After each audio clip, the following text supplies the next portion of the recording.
തിരുവനന്തപുരം ശ്രീകണ്ഠേശ്വരത്ത് പ്രവർത്തനം ആരംഭിച്ച ആത്മ Ayurveda clinic and treatment സെന്ററിന്റെ ഉദ്ഘാടനം ശ്രീ ആദിത്യവർമ്മ തമ്പുരാൻ നിർവഹിച്ചു.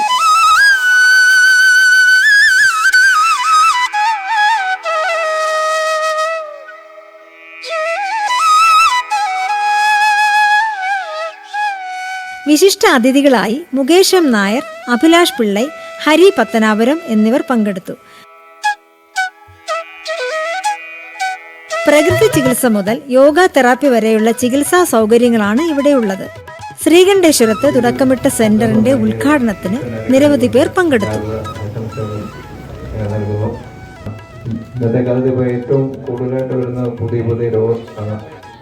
നമ്മൾ പണ്ടൊന്നും കേൾക്കാത്ത പുതിയ പേരുകളിലുള്ള ഒരുപാട് രോഗങ്ങൾ ഇങ്ങനെ വന്നുകൊണ്ടിരിക്കുന്ന കാലത്തിൽ നല്ല മരുന്നും നല്ല ആയുർവേദം എന്നാണ് ആയുസ്സിനുള്ള വേദം എന്നാണല്ലോ.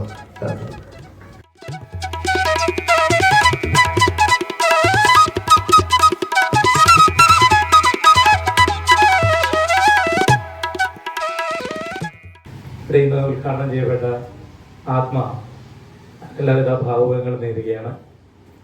തിരുവനന്തപുരത്തെ ഈ ബ്രാഞ്ച് മറ്റ് സ്ഥലങ്ങളിലുള്ളതിനേക്കാൾ കൂടുതൽ ഉയരത്തിലേക്ക് പോകട്ടെ എന്ന് ആശംസിക്കുന്നു. എനിക്കൊക്കെ എൻ്റെയൊക്കെ ലൈഫിൽ എനിക്കൊന്ന് മുത്തശ്ശിയൊക്കെ പറഞ്ഞു തന്നിട്ടുള്ള പോലെ തന്നെ ഇംഗ്ലീഷ് മരുന്നുകൾ കഴിച്ച് പുതിയ രോഗങ്ങളെ കണ്ടുപിടിച്ചുകൊണ്ടിരിക്കുന്ന ഒരു അവസ്ഥയാണ് പൊക്കോണ്ടിരിക്കുന്നത്. അപ്പോൾ ആയുർവേദം തിരിച്ച് ഇതുപോലെ സ്ട്രോങ് ആയിട്ട് വരണം, അതിന് സപ്പോർട്ട് ചെയ്ത് കൂടെ നിൽക്കുക എന്നുള്ളതാണ്. റീസണും ആയുർവേദമാണ്. ശരിക്കും പറഞ്ഞാൽ സ്ഥിരം കഴിക്കുന്ന പ്രബല കഴിക്കാറുണ്ട് ഡെയിലി, പിന്നെ ദശമൂലാരിഷ്ടം കഴിക്കാറുണ്ട്, പിന്നെ അതിന്റെ കൂടെ ചിലപ്പോൾ വേറെ ചേർത്ത് അടിക്കാറുണ്ട്. അത് ഓപ്പണായിട്ട് സമ്മതിക്കുന്ന ആളാണ്, അതിൽ തെറ്റുണ്ടെന്ന് എനിക്ക് തോന്നുന്നില്ല. അപ്പോൾ അങ്ങനെയൊക്കെ ചെയ്യുന്ന ഒരാളാണ്. പക്ഷെ ആയുർവേദം എന്ന് പറയുന്നത് ഇതിന്റെ ഒരു നമ്മളുടെ വിജയരാഘവൻ സാർ പറഞ്ഞതുപോലെ തന്നെ നമ്മളൊക്കെ ക്യൂറിൽ നിന്ന് വെൽനെസ്സിലേക്ക് വരുന്ന ഒരു സംഭവമാണ്.